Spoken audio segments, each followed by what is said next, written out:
3. Oke, sekarang kasus 1 dulu atau kasus 2? Serah.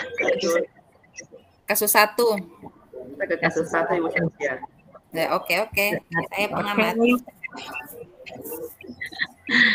Kasus satu ini kita, iya. Oke. Silakan, siapa yang mau mulai duluan ini? Coachnya dulu kemarin kan kesepakatan. Coach siapa ya, Pak Supardi? Pak Supardi. Ya, saya adalah Rina. Oke. Assalamualaikum Rina. Waalaikumsalam Pak Guru. Gimana kabarnya hari ini Rina? Alhamdulillah kabar saya hari ini Pak baik-baik saja Pak. Oh iya Rina, ada yang Pak Guru perlu sampaikan sama Rina hari ini. Rina punya waktu bisa berbicara dengan Pak Guru hari ini Rina? Iya Pak, kebetulan saya memang lagi ingin menceritakan apa yang menjadi beban pikiran saya Pak. Sudah itu yang Pak Guru datang sama Rina ini. Pak Guru juga mau bicarakan tentang mungkin hal yang sudah Rina rasakan saat ini. Iya Pak. Jadi begini Rina, kemarin kan Rina Pak Guru tunjuk sebagai salah satu siswa yang akan mengikuti lomba pidato bahasa Inggris. Iya Pak. Jadi betul. Bagaimana kesiapannya? Sudah itulah yang menjadi beban pemikiran saya Pak. Masalahnya Pak, saya ragu dengan kemampuan saya untuk tampil di depan umum Pak. Apalagi kan ini pengalaman pertama saya harus tampil di tingkat kabupaten, jadi saya seperti agak ragu atas kemampuan yang saya miliki saat ini Pak. Oh begini Rina, Pak Guru rasa Rina itu salah satu siswa yang Pak Guru andalkan di kelas. Pak Guru sangat berharap karena di kelas itu Rina adalah siswa yang paling aktif di kelas. Rina bisa tampil beda di kelas. Kemarin ada praktik kita berpidato di kelas dan pemaparan materi bahasa Inggrisnya Rina itu luar biasa loh. Jadi saya rasa Rina mampu untuk berpidato untuk mewakili sekolah kita. Oh, iya Pak. Kalau memang menurut Bapak seperti itu, tapi kan itu di kelas Pak. Jadi saya sekarang harus menghadapi orang banyak, apalagi di tingkat kabupaten. Sedangkan saya merasa kemampuan saya belum terlalu memadai, Pak. Nah, coba Rina pikir di dalam kelas itu kita ada. Oke, Rina. Rina pikir di kelas itu kita ada berjumlah siswa di dalam kelas itu berjumlah 10 orang ya sih, Rina? Iya, Pak. Nah, dari 30 orang itu, salah satu orang yang paling Pak Guru harapkan itu dan Pak Guru andalkan di kelas itu adalah Rina. Rina mampu berpidato di depan siswa yang 29 orang. Nah, saya pikir kalau Pak Guru berpikir Rina mampu untuk melakukan ini.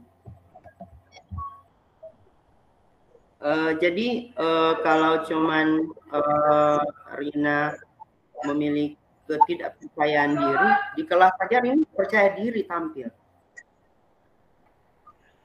dan tampil memukau di depan teman-teman yang 29 orang. Jadi Pak Guru yakin bahwa Rina itu mampu.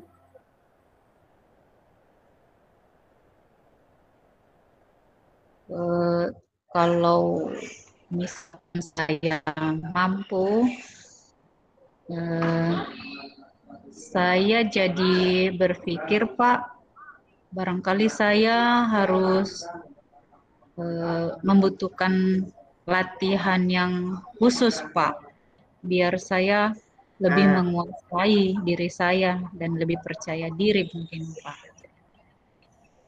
begini Rina. Pak Guru kasih tips sama Ananda Rina.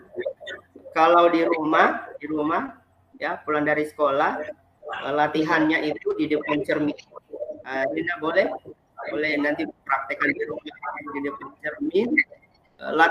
Latihan bahwa cermin ini adalah peserta yang sedang mendengarkan Rina sedang berpidato. Rina bayangkan semua itu cermin, yang pokoknya yang di hadapannya Rina itu, Rina bayangkan bahwa ini adalah peserta yang sedang mendengarkan Rina sedang berpidato. Nah, sebelum itu Rina mungkin sebelum Rina mulai berpidato, tarik nafas dulu. Mungkin sarannya Pak Guru, tarik nafas dulu. Jangan lupa baca bismillah. Lanjutkan apa yang Rina inginkan. Pak Guru yakin Rina itu mampu. Mungkin lagi ada tips lagi di depan orang tua. Ada papa, ada mamanya Rina di depan. Rina tampil di depannya papa dan mama. Kan kalau di sekolah Rina sudah biasa tampil kalau di sekolah. Dari materi yang Pak Guru berikan, ada tugas-tugas yang Pak Guru berikan sama Rina itu selalu terdepan tampil di depan kelas. Jadi kalau di rumah mungkin tipsnya Pak Guru, tampil depan kaca, kemudian bayang semua itu yang di depannya Rina bahwa itu adalah peserta yang sedang menyaksikan Rina. Kemudian lagi ada tips kedua, di depannya kedua orang tua, Rina tampil, Pak, Ma, coba nilai Rina tampil berpidato dengan menggunakan bahasa Inggris. Mungkin itu tips yang bisa Pak Guru berikan sama Ibu. Oh, begitu. Pak Guru yakin. Oh, begitu Pak Guru. Oh ya, insya Allah nanti berarti saya selain harus menguasai isi pidato yang akan saya bawakan itu, berarti saya juga harus banyak berlatih di depan orang dengan cara melatih di depan cermin ya Pak Guru. Iya, Begitu. iya, itu. Oh, iya, Pak. Salah satunya. Oke Pak, berarti saya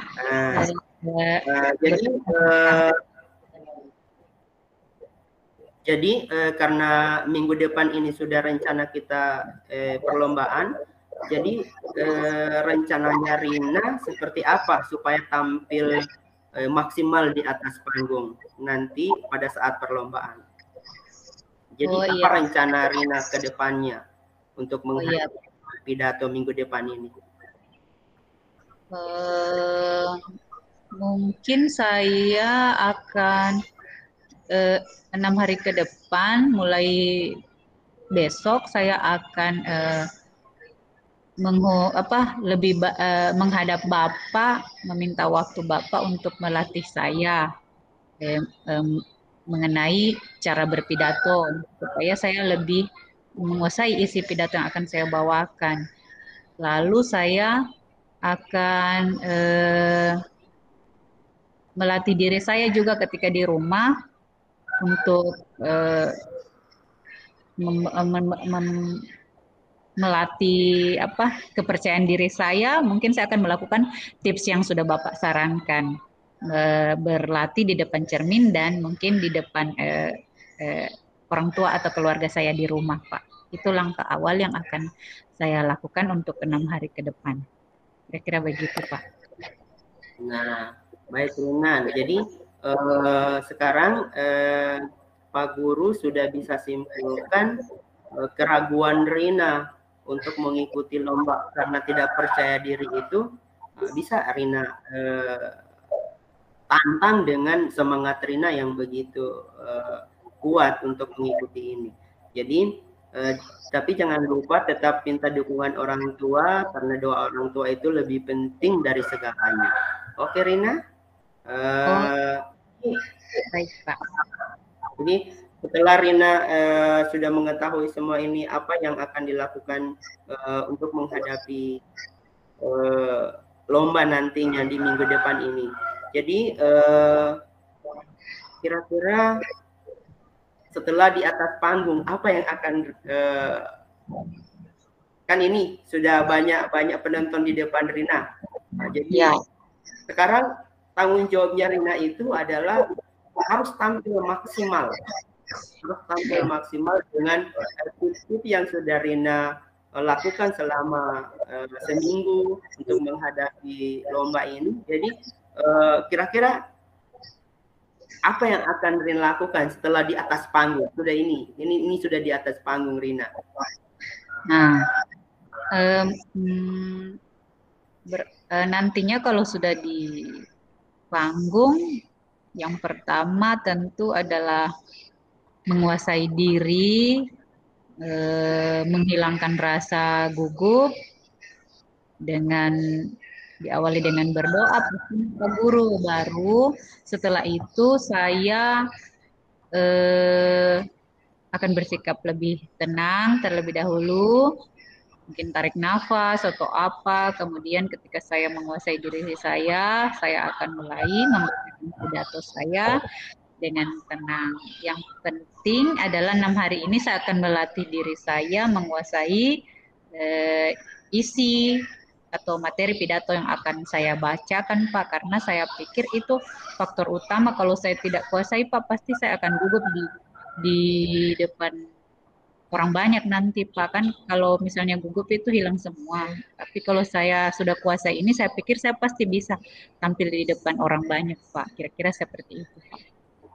Nah, bagus sekali Rina. Berarti tujuan diskusi kita kali ini sudah ketemu titik terangnya seperti apa Rina itu menghadapi ketidakpercayaan diri nanti pada saat lomba. Nanti sudah banyak hal yang Rina sudah ungkap tadi, bahwa Rina sendiri yang bisa melakukan itu. Pak Guru rasa cukup hari ini kita diskusinya, nanti kita lakukan diskusi setelah menjelang lomba nanti pada hari ini. Oke Rina, tetap semangat Rina. Ya, Pak. Jangan lupa belajar. Ya.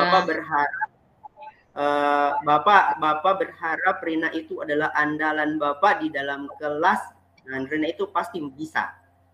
Ya Pak, oke, ya Rina. Pak. Insya Allah bisa Pak. Oke, terima kasih Rina kesempatannya hari ini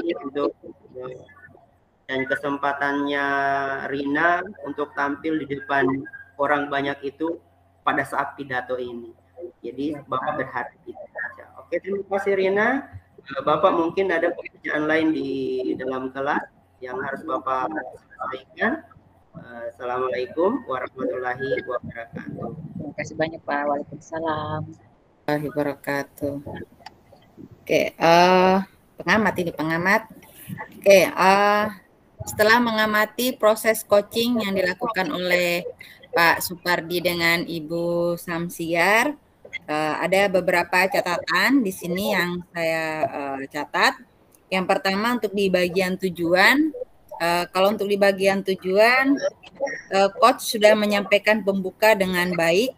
Jadi kemudian coach juga dapat menyampaikan tujuan yang hendak dicapai dengan jelas. Jadi coach sudah mampu menyampaikan apa tujuan dari pembicaraan ini dengan tadi bahasanya coach bahwa iya sekedar Bapak ingin bicara, kemudian dia bilang iya Pak, saya ini lagi ada bingung, ada masalah. Nah, jadi tujuannya adalah untuk menyelesaikan permasalahan yang sudah disampaikan oleh coach.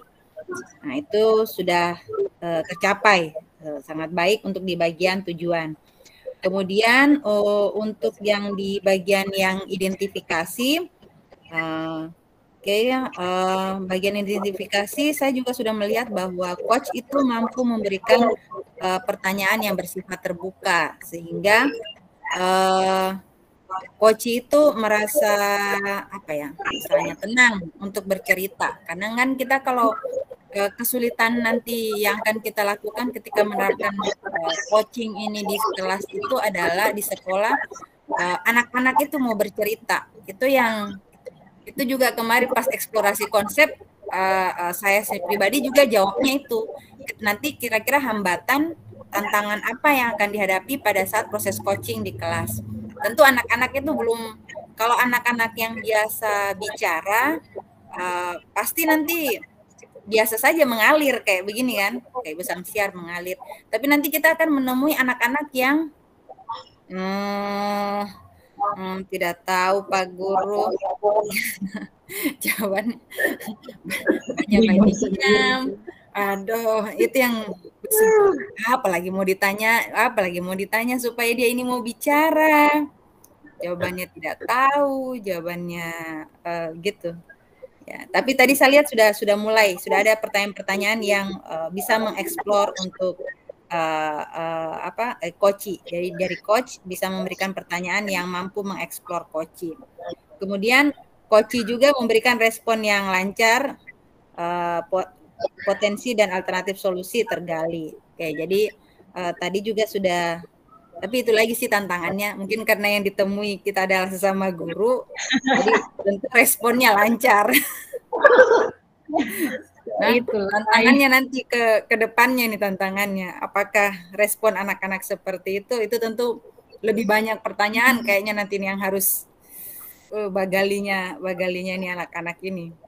Nah, terus untuk rencana aksi. Untuk rencana aksi mungkin ada sedikit saran dari saya. Untuk rencana aksi tadi sepertinya kurang menggali dari coach. Jadi trik-trik tips-tips tadi itu tips 1, tips 2 itu semuanya mengalir dari coach. Mungkin nanti ke depannya bisa diarahkan lewat pertanyaan kepada coach supaya tips itu nanti muncul dari coach. Jadi misalkan kalau tadi kan sebenarnya sudah bagus tuh Pak Supardi sampaikan, kalau di kelas Rina itu sudah berani tampil. Nah, itu kan dari situ yang bisa kita gali. Rina kalau tampil di kelas perasaannya bagaimana? Malu enggak kalau tampil di kelas? Nah, kalau sudah bilang tidak, berarti sebenarnya Rina ada percaya diri. Seperti itulah dan seterusnya. Jadi untuk kalau Rina tidak malu tampil di kelas, kenapa bisa tidak malu? Padahal ada teman-temannya di situ. Ada bukan cuma ada Pak Guru juga, ada teman yang lain, tapi Rina tidak malu. Nah, sebenarnya ada percaya dirinya. Jadi supaya tips-tips tadi itu sebisa mungkin nanti bentuknya kesimpulan, tapi sudah ada gambaran awal dari si coach-nya bahwa saya ini sebenarnya percaya diri loh. Cuma kalau mungkin lingkungan terbatas yang orang saya kenal, kalau orangnya saya kenal, saya percaya diri. Kalau orangnya tidak saya kenal, mungkin seperti itu. Itu saja untuk di rencana aksi, mungkin sedikit saran. Berikutnya untuk di bagian tanggung jawab, ini sudah luar biasa. Tadi coach sudah mengarahkan coach untuk mengambil komitmen, kemudian bagaimana komitmen yang akan dilakukan untuk melaksanakan rencana aksi tersebut, itu sudah, yang ini amat sangat baik sekali nih. Kalau di bagian tanggung jawab, saya lihat itu sudah coach sudah mampu mengarahkan coach untuk mengambil komitmen dan tujuan dari coachingnya sudah tercapai. Mungkin itu hasil pengamatan saya. Terima kasih. Terima kasih Bu Daya sudah menggabung.